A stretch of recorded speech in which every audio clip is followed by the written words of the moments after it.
Artinya apa? Silahkan bagi ulama, silahkan majelis ulama mengeluarkan fatwa, tapi fatwa dalam pandangan kami tidak pernah bisa mengikat, tidak pernah menjadi satu-satunya pilihan cara pandang beragama.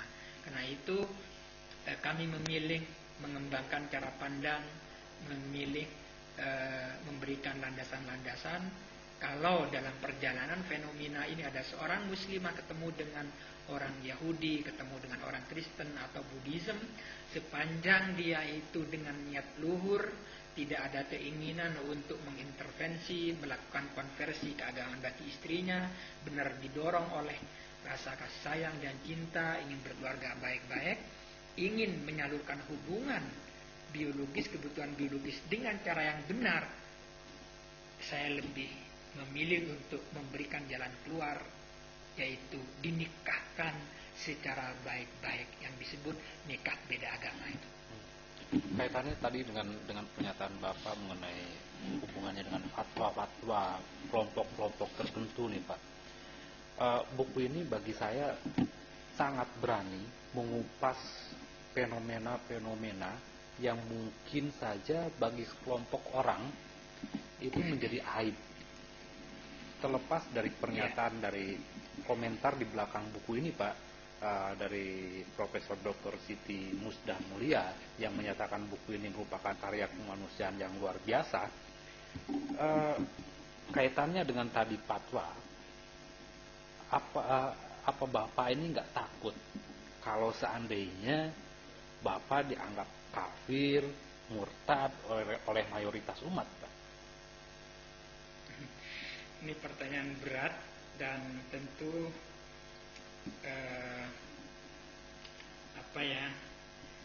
ya sepintas Mas Fer, di saat fenomena keislaman, di saat kawan-kawan dari kelompok-kelompok yang selama ini mengatasnamakan agama untuk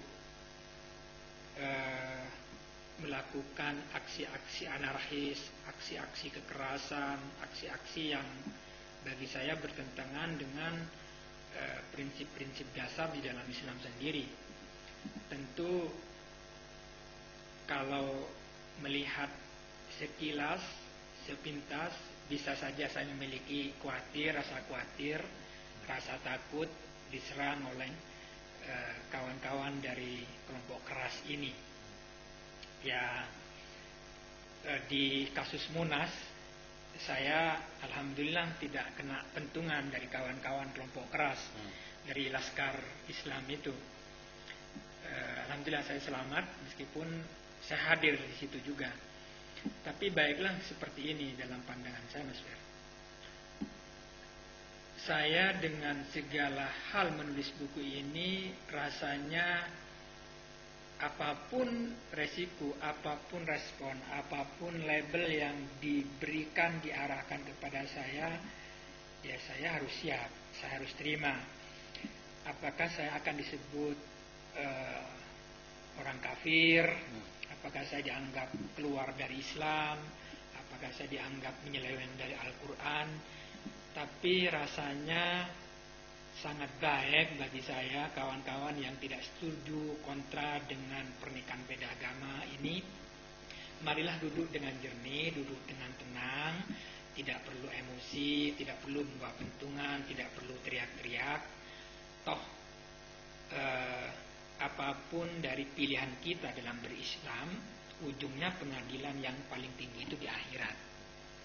Mari kita bicarakan mana kafir itu. Mari kita bicarakan murtad itu. Mari kita bicarakan tudingan misalnya menodai Islam. Kafir ini memang suatu konsep yang sering dituduhkan oleh orang Islam kepada orang-orang yang berseberangan, berbeda cara pandang, kepada kelompok-kelompok yang berbeda paham. Namun sesungguhnya istilah ini bagi saya masih bisa didiskusikan. Karena terma kafir di dalam Al-Quran, ya apakah kafir nikmat, apakah kafir teologis, apakah kafir etika, apa kafir tindakan, itu semua masih bisa kita bicarakan.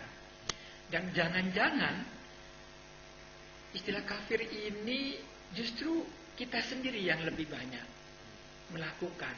Justru kita sendiri yang lebih layak untuk dikatakan seorang kafir dalam pengertian tertutup dari kebenaran-kebenaran. Begitupun istilah murtad, yartaddu itu keluar dari Islam. Apa makna Islam? Nah, ini masih kita bisa bincangkan. Tapi intinya bahwa ya apapun ada resikonya bagi saya. Resiko sosial dan resiko fisik sebagainya. Tapi ya biarlah bahwa ini pilihan hidup. Dalam kehidupan ini harus memilih, harus menentukan pilihan, ya harus konsisten dengan pilihan, dengan cara pandang yang kita yakini. Tapi saya ingin sampaikan kepada kawan-kawan, kepada saudara-saudara seiman dan seislam, marilah lepaskan cara kita menyelesaikan perbedaan pemahaman terhadap teks, terhadap Islam ini dengan cara menggunakan pentungan dan kekerasan. Karena bagi saya, ya kebenaran itu hanya bisa ditegakkan dengan cara yang benar, bahwa Islam itu hanya bisa dimasukkan ke hati orang lain, didakwakan kepada orang lain dengan cara Islam juga, yaitu dengan cara santun, dengan cara yang baik. Saya pikir kekerasan, radikalisme, fundamentalisme, cara beragama rasanya tidak bisa juga menyelesaikan masalah. Yang bisa menyelesaikan masalah dalam kehidupan ini adalah kebaikan, kebenaran, dan cara beragama yang sehat. Saya pikir itu Mas. Jadi kalaupun kita berbeda pendapat, mari kita selesaikan, kita diskusikan dengan kepala dingin, jangan sampai dibarengi dengan kekerasan begitu. Baik Pak, terima kasih.